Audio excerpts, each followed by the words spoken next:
चलिए देखते हैं। खान सर का जो इंटर बिहार एसएससी कर्मचारी चयन आयोग इंटर स्तरीय संयुक्त प्रतियोगिता परीक्षा जो 27 सेट का सेट जो है 27 सेट है, जो 7 गो प्रीवियस ईयर और 20 गो मॉडल प्रैक्टिस सेट है, इसको हम लोग सेट नंबर 1 से लेकर 27 तक देखेंगे। ठीक है, ये खान सर का है, बुक है मॉडल प्रैक्टिस सेट। चलिए इसका पहला सेट नंबर देखते हैं। क्या है पहला सेट नंबर? बिहार एसएससी प्रथम इंटर स्तरीय पुनर्परीक्षा हुआ था 10/12/2018 को, इसी को देखेंगे। ठीक है, चलिए देखते हैं। पहला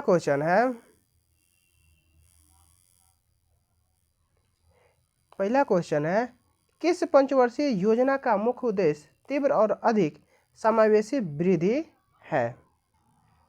क्या होगा? 11वीं पंचवर्षीय योजना होगा। चलिए इसके बारे में कुछ जानते हैं। यानी 11वीं पंचवर्षीय योजना 2007 से लेकर 12 का मुख्य उद्देश्य तीव्र और आर्थिक समावेशी विकास था। भारत में नियोजित अर्थव्यवस्था की स्थापना हेतु एक संयुक्त प्रस्ताव तैयार किया था जिसे बॉम्बे प्लान के नाम से जाना जाता है। ठीक है, अगला है रूस के जोसेफ स्टालिन प्रथम व्यक्ति थे। रूस के जोसेफ स्टालिन क्या थे? प्रथम व्यक्ति थे जिन्होंने सोवियत संघ में पंचवर्षीय योजना को लागू किया था। भारत में 1951 से 2017 तक भारतीय अर्थव्यवस्था का मॉडल पंचवर्षीय योजना पर आधारित है। कब से? 2051 से लेकर 2017 तक। ठीक है, चलिए अगला क्वेश्चन देखते हैं। दूसरा क्वेश्चन है, भारत में किस राज्य की साक्षरता दर न्यूनतम है? किसकी है? बिहार की है। ठीक है, यानी 2011 की जनगणना के अनुसार भारत को बिहार राज्य की साक्षरता दर 63.8% थी। कितना था? 63.8% था। ठीक है, जो भारत की सभी राज्यों की से न्यूनतम थी। भारत की औसत साक्षरता दर कितनी है? 74.4% है। अगर देखा जाए भारत में सबसे अधिक औसत साक्षरता दर तो किसका था? यानी 93.91% केरल राज्य की थी। ठीक है, चलिए अगला क्वेश्चन देखते हैं। अगला क्वेश्चन है, किस राज्य में हीराकुंड बांध अवस्थित है? किस राज्य इसमें हीराकुंड अवस्थित है? हीराकुंड बांध उड़ीसा में कहाँ स्थित है? उड़ीसा। यानी हीराकुंड बांध उड़ीसा में महानदी पर निर्मित है। इस बांध की कुल लंबाई 25.8 किलोमीटर है। कितना है? 25.8 किलोमीटर। हीराकुंड बांध का उद्देश्य बाढ़ नियंत्रण एवं विद्युत उत्पादन करना था। इसका लंबाई कितना है? 25.8 किलोमीटर। ठीक है, चलिए अगला क्वेश्चन है, किस देश ने महिला हॉकी एशिया कप 2017 जीता है? किसने जीता है? यानी 2017 का महिला हॉकी एशिया कप भारत ने चीन को फाइनल में हरा कर जीता था। किसने जीता था? भारत ने जीता है। महिला एशिया कप जापान में आयोजित किया गया था 2017 वाला। ठीक है, चलिए अगला क्वेश्चन देखते हैं। 5वां क्वेश्चन नंबर है, दीनबंधु सार्वजनिक सभा की स्थापना किसके द्वारा की गई थी? किसके द्वारा की गई थी? दीनबंधु सार्वजनिक सभा की स्थापना ज्योतिबा फुले के द्वारा की गई थी, जो कि 1884 में की गई थी। कब? 1884 में की गई थी। दीनबंधु सार्वजनिक सभा का मुख्य उद्देश्य समाज में व्याप्त सामाजिक असमानता को दूर करना था। ठीक है, चलिए अगला क्वेश्चन है 6 नंबर क्वेश्चन है कि collection choice and social welfare किसके द्वारा लिखी गई थी? किसके द्वारा लिखी गई थी? अमर्त्य सेन के द्वारा लिखी गई थी, जो 1918 में कल्याणकारी अर्थशास्त्र में इनके योगदान के लिए आर्थिक विज्ञान में नोबेल पुरस्कार दिया गया था तथा 1999 में भारत रत्न भी प्रदान किया गया था। ठीक है, अगला क्वेश्चन है, इंडिया विजन 2020 किसने तैयार किया था? India vision 2020 Shyam Prasad Gupta. कौन है? श्याम प्रसाद गुप्त ने तैयार किया था। भारतीय योजना आयोग 2003 जनवरी 2003 में इंडियन विजन 2020 के नाम से एक महत्वपूर्ण दस्तावेज तैयार किया था। ठीक है, चलिए अगला क्वेश्चन है, मदर टेरेसा अवार्ड 2017 किसको दिया गया था? किसको दिया गया था? UNH क्या है, UNHRC के द्वारा को दिया गया था। ठीक है। मदर टेरेसा अवार्ड शांति, असमानता और सामाजिक न्याय का बढ़ावा देने वाले व्यक्तियों तथा संगठनों को प्रतिवर्ष दिया जाता है। ठीक है। अगला क्वेश्चन देखते हैं। 9 नंबर क्वेश्चन है, संगम योजना संबंधित है। संगम योजना 15 अगस्त 1996 को शुरू की गई थी। संगम योजना कब शुरू की गई थी? 15 अगस्त 1996 को शुरू की गई थी। यह योजना देश में विकलांगों को आर्थिक सहायता देने के लिए शुरू की गई थी। किसको? विकलांगों को, ग्रामीण क्षेत्रों में विकलांगों को सेवा शुरू करने के लिए की गई थी। अब 10 नंबर क्वेश्चन है, आद्य इतिहास के बारे में जानते हैं। क्या है? आद्य इतिहास और डैश डैश और इतिहास के बीच की अवधि है जिसके लिए हमारे पास बहुत कम लिखित रिकॉर्ड है। किसका है? यानी आद्य इतिहास और प्रागैतिहासिक। किसका? प्रागैतिहासिक और इतिहास के बीच की अवधि जिसमें हमारे पास बहुत कम क्या लिखित रिकॉर्ड है। ठीक है। यानी अत्यंत प्राचीन अतीत यानी बीते हुए काल को, जिसके लिए न तो कोई पुस्तक और न ही कोई लिखित दस्तावेज उपलब्ध है, उसे प्रागैतिहासिक कहा जाता है। प्रागैतिहासिक काल को 3 भागों में बांटा गया है। पूरा पाषाण काल, मध्य पाषाण काल और नवपाषाण काल में बांटा गया है। अब है 11 नंबर क्वेश्चन है, पद्म विभूषण अवार्ड 2018 से किसे सम्मानित किया गया? किसे सम्मानित किया गया है? 2018 में गुलाम मुस्तफा खान को मिला था। लेकिन इसमें 2018 में पद्म विभूषण अवार्ड 2018 में 3 आदमी को दिया गया था। इलैयाराज, गुलाम मुस्तफा खान और पी परमेश्वरन को दिया गया था। ठीक है। चलिए अगला क्वेश्चन है 12 नंबर, पूर्ण सूर्य ग्रहण कब घटित होता है? पूर्ण सूर्य ग्रहण कब घटित होता है? जब अमावस्या। कब होता है? जब अमावस्या के दिन पृथ्वी, चंद्रमा तथा सूर्य एक सीधी में होता है। कब होता है? अमावस्या के दिन जब सूर्य होता है तो पूर्ण सूर्य ग्रहण होता है। अर्थात अमावस्या के दिन पृथ्वी व सूर्य के बीच चंद्रमा आ जाता है, जिस कारण पृथ्वी पर चंद्रमा की परछाई पड़ती है, जिससे सूर्य अदृश्य हो जाता है, जिसे सूर्य ग्रहण कहते हैं। यानी सूर्य ग्रहण बराबर क्या होता है? पृथ्वी और सूर्य के बीच चंद्रमा आ जाता है। पृथ्वी और सूर्य के बीच कौन आ जाता है? चंद्रमा आ जाता है। चलिए अगला क्वेश्चन देखते हैं। 13 नंबर क्वेश्चन है, गोल्डन सिटी के रूप में कौन प्रसिद्ध है? कौन है? यानी गोल्डन सिटी के जैसलमेर। कौन है? जैसलमेर। यानी राजस्थान राज्य में स्थित जैसलमेर को गोल्डन सिटी के नाम से जाना जाता है। यानी जैसलमेर शहर पीले बलुओं पत्थरों की एक चोटी पर स्थित है। इन पीले पत्थरों का उपयोग इमारतों के निर्माण में किया गया था, जिस कारण पीले सुनहरे रंग का आभास होता है। ठीक है। चलिए 14 नंबर क्वेश्चन देखते हैं। किस राज्य में सर्वप्रथम पंचायती राज की शुरुआत की गई थी? यानी कहाँ की गई थी सर्वप्रथम? यानी सर्वप्रथम शुरुआत पंचायती राज की शुरुआत 2 अक्टूबर 1956 में तत्कालीन प्रधानमंत्री श्री जवाहरलाल नेहरू द्वारा राजस्थान के नागौर, कहाँ? राजस्थान के नागौर जिला में बगधरी गांव से की गई थी। ठीक है। अगला क्वेश्चन है 15 नंबर, हमीदा बानो बेगम अकबर की माँ थी। किसकी? अकबर, सम्राट अकबर की माँ थी। अब अगला क्वेश्चन है 16 ना, प्रथम पर्यावरणीय संबंधी प्रदर्शन सूचकांक EPI कब प्रकाशित किया गया था?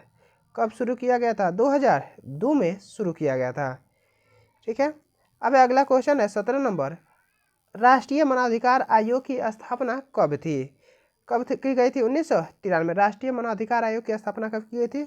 1993 में की गई थी। इसका मुख्यालय नई दिल्ली में स्थित है। राष्ट्रीय मानवाधिकार आयोग एक संवैधानिक निकाय है, यह एक वैधानिक निकाय है। ठीक है। चलिए अगला क्वेश्चन देखते हैं 19 नंबर, राष्ट्रीय खिलाफत स्वराज पार्टी की स्थापना की गई थी। चलिए इससे पहले 18 नंबर क्वेश्चन है, डुंगेश्वरी क्या है? डुंगेश्वरी पहाड़ी कहाँ अवस्थित है? डुंगेश्वरी पहाड़ी कहाँ स्थित है? डुंगेश्वरी पहाड़ी बिहार में स्थित है। कहाँ स्थित है? बिहार में स्थित है। डुंगेश्वरी पहाड़ी बिहार के गया जिले में बोधगया से लगभग 12 किलोमीटर उत्तर पूर्व में स्थित है। अब 19 नंबर क्वेश्चन देखते हैं। राष्ट्रीय खिलाफत स्वराज पार्टी की स्थापना की गई थी कब? 1 जनवरी 1923 को। कब की गई थी? 1 जनवरी 1923 को की गई थी। भूटान की मुद्रा क्या है? क्या है? नगुल ड्रम है। भूटान की मुद्रा क्या है? नगुल ड्रम। यानी भूटान की मुद्रा नगुल ड्रम और भारत की मुद्रा रुपया दोनों का मूल्य लगभग समान है। अब है 21 नंबर क्वेश्चन देखते हैं। गौल देश का नया नाम क्या है? गौल देश का नया नाम क्या है? यानी प्राचीन काल में आधुनिक फ्रांस, बेल्जियम, पश्चिमी जर्मनी तथा उत्तरी इटली के कुछ हिस्सों का नाम गौल था। यह एक शक्तिशाली प्राचीन देश था। कौन हो जाएगा? फ्रांस हो जाएगा। ठीक है, चलिए अगला क्वेश्चन देखते हैं। नीति आयोग का पूरा नाम क्या है? नीति आयोग यानी 1 जनवरी 2015 को मोदी सरकार ने योजना आयोग को भंग करके नीति आयोग गठित किया। नीति आयोग के प्रधानमंत्री होता है नीति का national institute for transforming India है। National institute for transforming India. राष्ट्रीय भारत परिवर्तन संस्थान वर्तमान में इसका नीति आयोग के उपाध्यक्ष श्री सुमन बेरी है। ठीक है, ये करंट अफेयर से देख लीजिएगा। यानी national institute for transforming India, इसका हिंदी में क्या होता है? राष्ट्रीय भारत परिवर्तन संस्थान होता है। ठीक है, चलिए अगला क्वेश्चन देखते हैं। 23 नंबर क्वेश्चन है। सतत विकास लक्ष्य के अंतर्गत कितने लक्ष्य निर्धारित किए गए थे? कितने? एजेंडा 30 यानी एजेंडा 2030 में 2015 में संयुक्त राष्ट्र महासभा की 17वीं बैठक में अगले 15 वर्षों के लिए सतत विकास का निर्धारण किया गया था। कितने लक्ष्य को निर्धारित किया गया था? 17। कितने? 17। चलिए अगला क्वेश्चन है 24 नंबर क्वेश्चन। भारत में वर्ष 2015-16 में आलू का तीसरा सबसे बड़ा उत्पादक राज्य कौन सा है? कौन सा हो गया? विश्व में सबसे ज़्यादा आलू चीन में उत्पादित होता है। चीन के बाद आलू उत्पादन में भारत का नाम आता है। ठीक है, भारत में सबसे ज़्यादा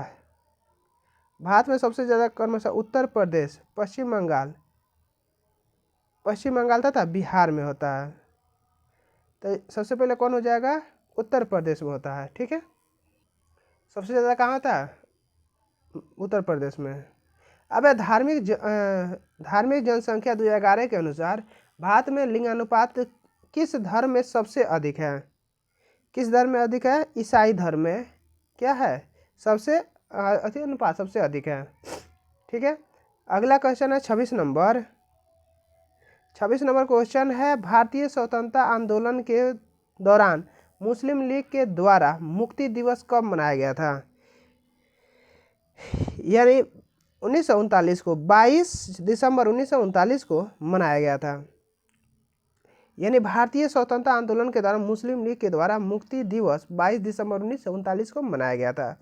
द्वितीय विश्व युद्ध में भारतीयों की सहमति के बिना अंग्रेज सरकार ने भारत को शामिल करने के विरोध में 22 अक्टूबर 1939 को कांग्रेस मंत्रिमंडल ने इस्तीफा दे दिया। इस बात से खुश होकर जिन्ना ने मुसलमानों से 12 दिसंबर 1939 को मुक्ति दिवस के रूप में मनाने का आह्वान किया था। ठीक है, अब 27 नंबर क्वेश्चन देखते हैं। 27 नंबर क्वेश्चन है।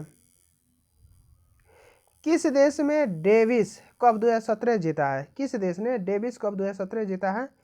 किसने जीता है डेविस कप 2017? किसने जीता? फ्रांस ने जीता है। ठीक है, यानी डेविस कप का 106वां संस्करण 2017 में खेला गया था। इस बार डेविस कप फ्रांस ने जीता था। यह फ्रांस का 10वां खिताब था। ठीक है, अगला 28 नंबर क्वेश्चन है। पृथ्वी से सूर्य की अधिकतम दूरी क्या है?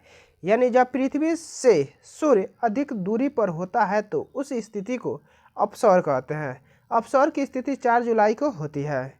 ठीक है, इस दिन पृथ्वी और सूर्य के बीच की अधिकतम दूरी 152.1 मिलियन किलोमीटर किलोमीटर होती है।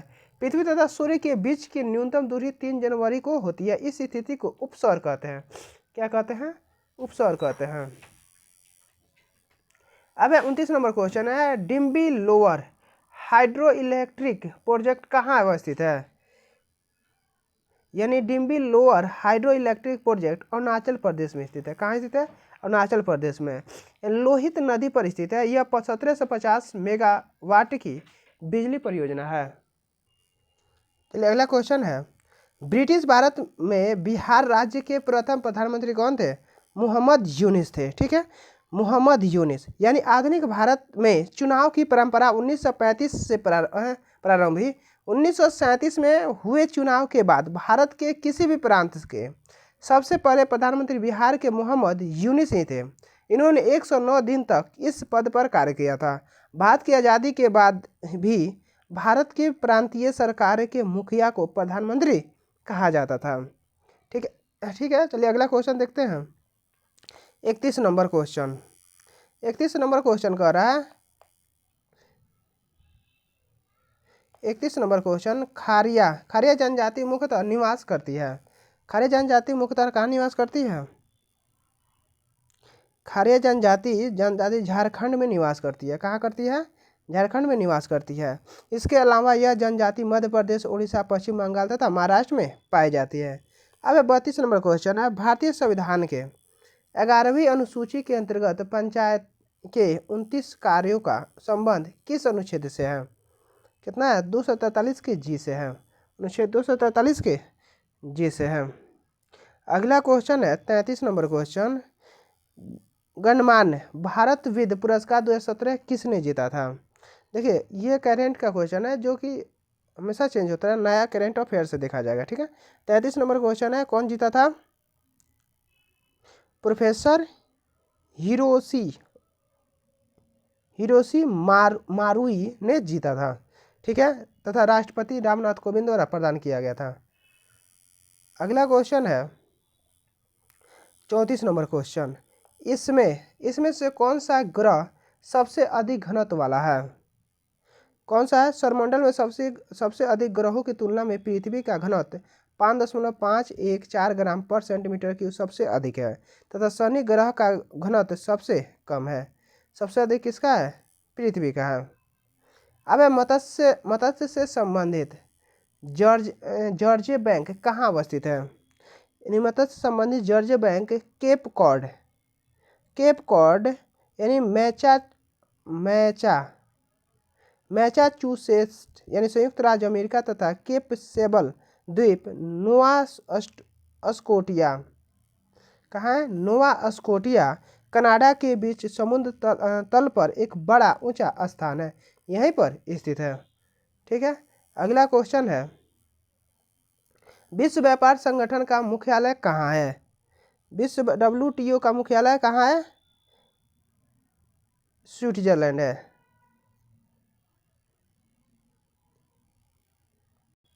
स्विट्जरलैंड यानी जेनेवा। ठीक है, बिहार में भारत छोड़ो आंदोलन के दौरान किस जिले को आपराधिक जिला घोषित किया गया था? बिहार का सारण जिला जो था यानी जिला अपराधी जिला घोषित किया गया था। ठीक है, क्योंकि वहाँ पे किसानों ने भारी विद्रोह के कारण आपराधिक जिला घोषित कर दिया गया था। 38 नंबर क्वेश्चन है, बिहार में स्वदेशी आंदोलन के दौरान राखी बंधन दिवस कहाँ मनाया गया था? कहाँ मनाया गया था? 16 अक्टूबर 1905 को स्वदेशी आंदोलन के दौरान बिहार के दरभंगा में राखी बंधन दिवस मनाया गया था। कहाँ? बिहार के दरभंगा में। अगला क्वेश्चन है 39 नंबर, सुरिनसर मानसर झील निम्न में से किस राज्य में अवस्थित है? यानी सुरिन झील जम्मू कश्मीर के जम्मू जिले में स्थित है। जम्मू कश्मीर के जम्मू में स्थित है। यह झील जम्मू से 42 किलोमीटर है। जम्मू से 42 किलोमीटर है। सुरिनसर झील के पास मानसर झील भी स्थित है। ठीक है, चलिए अगला क्वेश्चन देखते हैं। अगला क्वेश्चन पुनासांगछू हाइड्रो प्रोजेक्ट कहाँ अवस्थित है? यानी हाइड्रो प्रोजेक्ट 1200 मेगावाट की विद्युत परियोजना, यह परियोजना भूटान में स्थित है। कहाँ स्थित है? भूटान में। 41 नंबर क्वेश्चन है, धन विधेयक की परिभाषा का प्रावधान संविधान के किस अनुच्छेद में किया गया है? अनुच्छेद 110 में किया गया है। धन विधेयक का प्रावधान किस में किया गया? अनुच्छेद 110 में किया गया। यानी कोई विधेयक धन विधेयक है या नहीं, इसका निर्णय लोकसभा अध्यक्ष करता है और उसका निर्णय अंतिम होता है। ठीक है, चलिए अगला क्वेश्चन देखते हैं। अगला क्वेश्चन है 42 नंबर क्वेश्चन, यानी बिहार के वित्त मंत्री को कौन नियुक्त करता है? भारत के कौन नियुक्त करता है? यानी भारत के संविधान के अनुच्छेद 164 के अनुसार भारत के किसी भी राज्य के मुख्यमंत्री की नियुक्ति राज्यपाल द्वारा की जाती है। ठीक है, और अन्य मंत्रियों की नियुक्ति राज्यपाल मुख्यमंत्री की सलाह पर से करता है। 43 नंबर क्वेश्चन है, एडसेट प्रशिक्षित किया गया है। एडुसेट, जिसे एडुसेट कब किया गया था? 2004 में किया गया था। यानी एडुसेट का एक संचार उपग्रह था जिसका भारत में अंतरिक्ष अनुसंधान संगठन द्वारा सितंबर 2004 में प्रक्षेपित किया गया था। एडुसेट शिक्षा उपग्रह है। इसका मुख्य उद्देश्य दूरस्थ क्षेत्रों में रहने वाले बच्चों के लिए शिक्षा की व्यवस्था करना था। ठीक है, चलिए अगला क्वेश्चन है 44 नंबर। 44 नंबर का क्वेश्चन है, ट्रांस कैनेडियन हाईवे जोड़ती है, किसको जोड़ती है?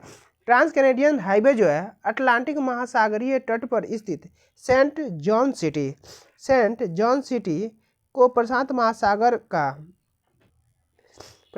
तट का वैनकूवर, कौन है? सेंट जॉन सिटी के वैनकूवर सिटी को जोड़ता है। ठीक है, चलिए अगला क्वेश्चन है 45 नंबर। 45 नंबर क्वेश्चन है कि जर्मनी और फ्रांस की सीमा रेखा क्या कहलाती है? रेखा है, कौन सा है? देखिए 45, यानी जर्मनी और फ्रांस के बीच की अंतर्राष्ट्रीय सीमा मैगिनॉट रेखा है। कौन है? मैगिनॉट रेखा है।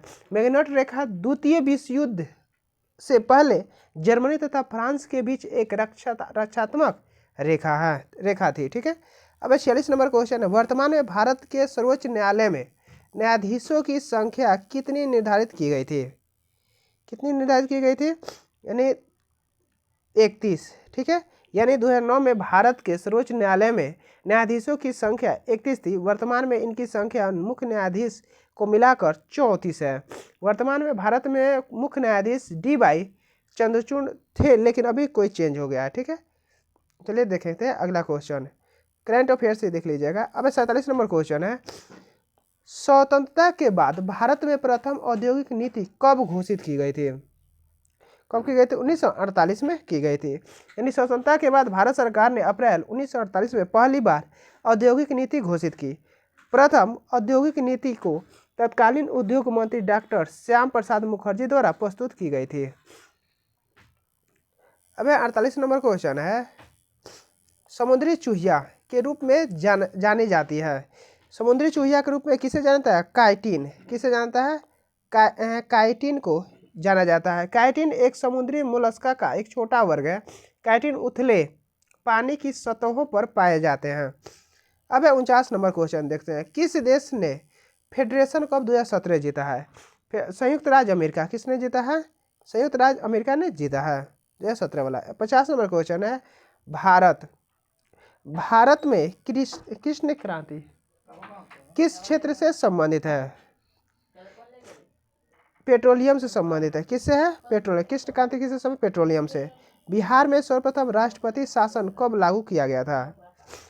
कब? 1968 में किया गया था।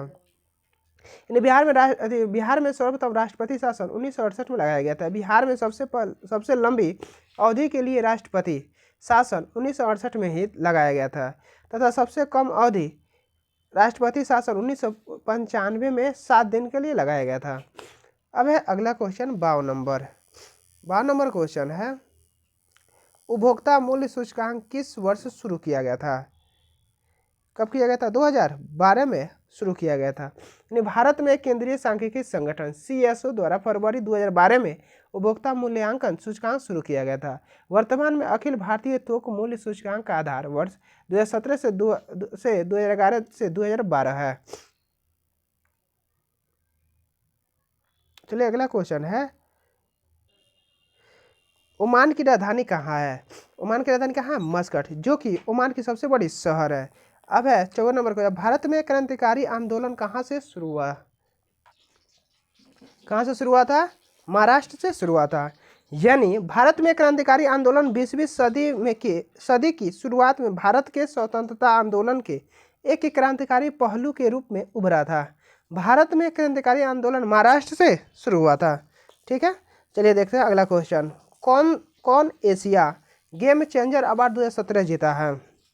कौन जीता है? यानी एशिया गेम चेंजर अवार्ड एक वार्षिक अवार्ड है जो भारतीय मूल के ब्रिटिश अभिनेता देव पटेल, कौन है? देव पटेल को वर्ष 2017 का गेम चेंजर अवार्ड दिया जाता था। देव पटेल की पहली फिल्म कौन है? अ स्मॉल डॉग मिलीनियर थी, उसी में इन्हें दिया गया था। ठीक है, चलिए आगे देखते हैं। विज्ञान एवं गणित, पहला है विज्ञान एवं गणित 56 से देखते हैं। 56 नंबर क्वेश्चन, शल्य क्रिया में पट्टियों के रूप में प्रयोग किया जाता है। क्या प्रयोग? शल्य क्रिया में पट्टियों के रूप में कैल्शियम सल्फेट, कौन है? कैल्शियम सल्फेट का प्रयोग किया जाता है। इसे प्लास्टर ऑफ पेरिस भी कहा जाता है। कैल्शियम सल्फेट को प्लास्टर ऑफ पेरिस भी कहा जाता है। अब 59 नंबर क्वेश्चन है, मैथ है, मैथ नहीं देखेंगे। तरंग ऊर्जा आधारित प्रथम संयंत्र कहाँ स्थापित किया गया था? कहाँ किया गया था?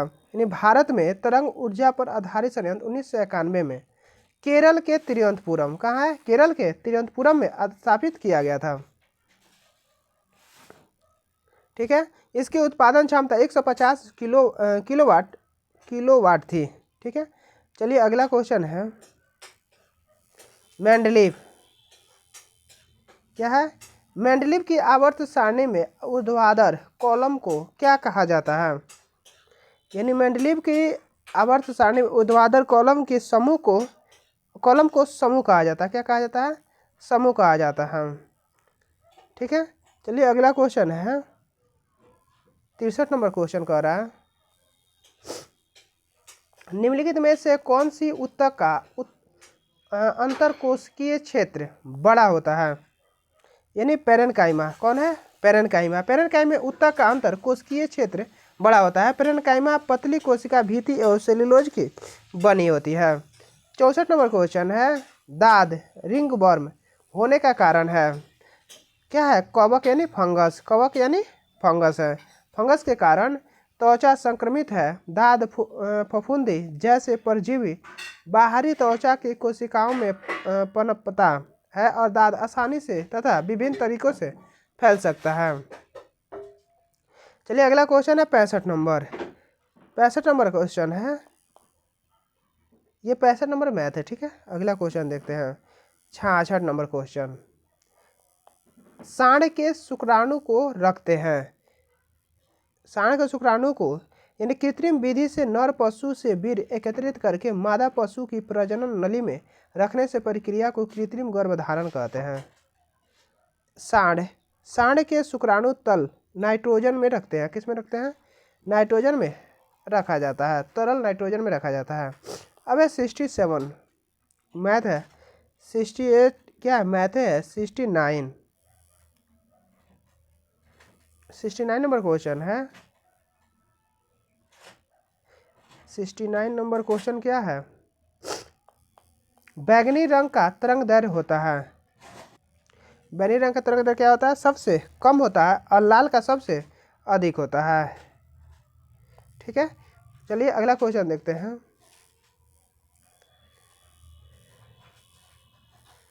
अगला क्वेश्चन है 72 नंबर क्वेश्चन है, मूली एक उदाहरण है किसका?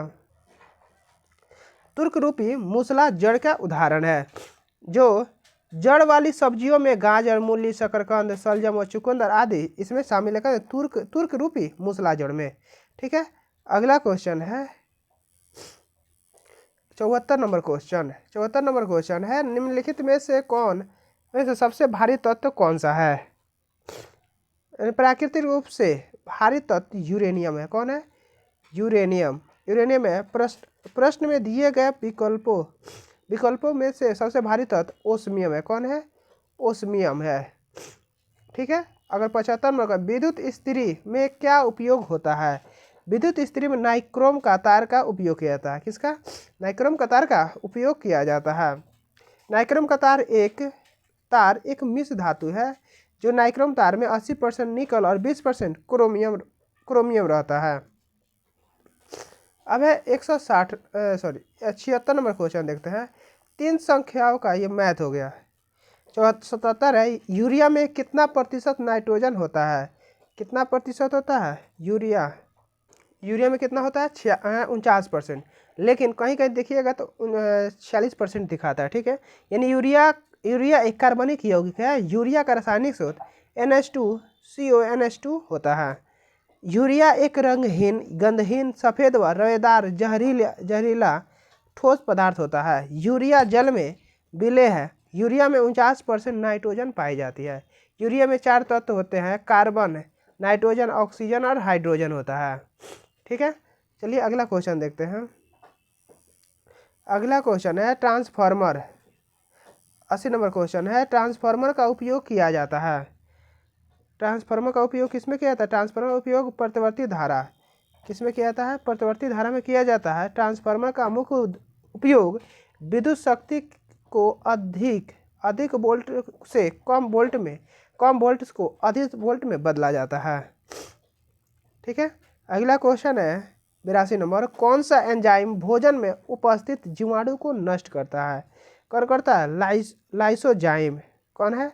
लाइसोजाइम एंजाइम भोजन में उपस्थित जीवाणु को नष्ट करता है। मानव के आंसुओं में लाइसोजाइम पाया जाता है जिसके कारण बैक्टीरिया मर जाते हैं। चलिए अब अगला क्वेश्चन देखते हैं। अगला क्वेश्चन है 89 नंबर क्वेश्चन है, कह रहा है निम्नलिखित में से कौन लैंगिक संचारित रोग है? कौन है? सिफिलिस। सिफिलिस एक बहुत ही आम यौन संचारित रोग है जो योनि गुदा या मौखिक सेक्स के माध्यम से फैलता है। ज़्यादातर यह मौखिक सेक्स के माध्यम से फैलता है। यह एक जीवाणु संक्रमण है। ठीक है। चलिए अगला क्वेश्चन है 92 नंबर क्वेश्चन। 92 क्वेश्चन है, किसे कोशिका की आत्महत्या की थैली कहा जाता है? किसे कहा जाता है? लाइसोसोम। किसको कहा जाता है? लाइसोसोम को। यानी कोशिका सजीवों के शरीर की रचनात्मक और क्रियात्मक इकाई हैं। कोशिका की खोज रॉबर्ट हुक द्वारा की गई थी। लाइसोसोम कोशिका को आत्महत्या की थैली कहा जाता है। लाइसोसोम जंतु कोशिकाओं में पाई जाने वाली इकहरी झिल्ली से घिरा थैलिया है। इसका मुख्य काम क्या होता है? पाचन होता है। ठीक है। चलिए आगे देखते हैं। अब है 94 नंबर क्वेश्चन, गुरुत्वाकर्षण जी का मान कितना होता है? 9.8 मीटर पर सेकेंड होता है।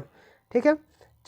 यानी गुरुत्वाकर्षण जी का मान 9.8 मीटर पर सेकेंड होता है। गुरुत्वाकर्षण का मान पृथ्वी के केंद्र पर सबसे अधिक केंद्र से ऊपर के साथ घटता जाता है।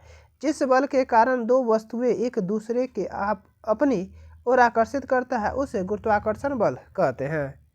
ठीक है। चलिए अगला क्वेश्चन देखते हैं। बायोगैस का मुख्य अपव्यय क्या है? बायोगैस का मुख्य अपव्यय का घटक मीथेन है। बायोगैस में 50 से 70% मीथेन और 25 से 45% कार्बन डाइऑक्साइड और हाइड्रोजन सल्फाइड, जलवाष्प, नाइट्रोजन, ऑक्सीजन, अमोनिया होता है। ठीक है। अब 96 नंबर का है, गर्म सूप स्वादिष्ट होता है क्योंकि गर्म सूप का पृष्ठ तनाव कम होता है जिस कारण वह जीभ के अधिक पृष्ठ क्षेत्रफल पर फैलता है जिसके कारण गर्म सूप स्वादिष्ट लगता है। चलिए अगला क्वेश्चन देखते हैं 101 नंबर।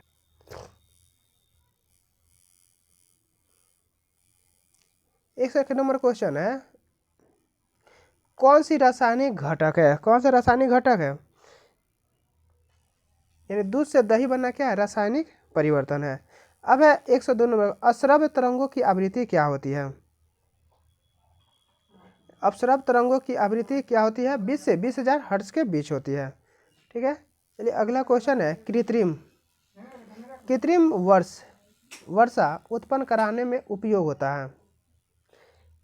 कृत्रिम वर्षा कराने में किसका उपयोग होता है? यानी सिल्वर आयोडाइड, सिल्वर आयोडाइड और सिल्वर आयोडाइड का उपयोग होता है। सिल्वर आयोडाइड एक अकार्बनिक यौगिक है, इसका उपयोग कृत्रिम वर्षा कराने के लिए उपयोग किया जाता है। सिल्वर आयोडाइड का सूत्र होता है AgL होता है। क्या होता है? AgL होता है। ठीक है, चलिए अगला क्वेश्चन है 105 नंबर, विद्युत मोटर एक परिवर्तित करने वाला युक्ति है। यह विद्युत मोटर एक विद्युत यांत्रिक मशीन है जो विद्युत ऊर्जा को यांत्रिक ऊर्जा में बदलता है। विद्युत ऊर्जा को यांत्रिक ऊर्जा में बदलता है। ठीक है, अर्थात यह विद्युत जनित्र का उल्टा काम करता है। ठीक है, चलिए देखते हैं अगला क्वेश्चन। यहाँ पे हमारा क्वेश्चन समाप्त होता है। अब है मानसिक क्षमता जांच, यानी रीजनिंग का क्वेश्चन है, जो अपने से देख लीजिए। ठीक है, thank you for watching, like share and subscribe.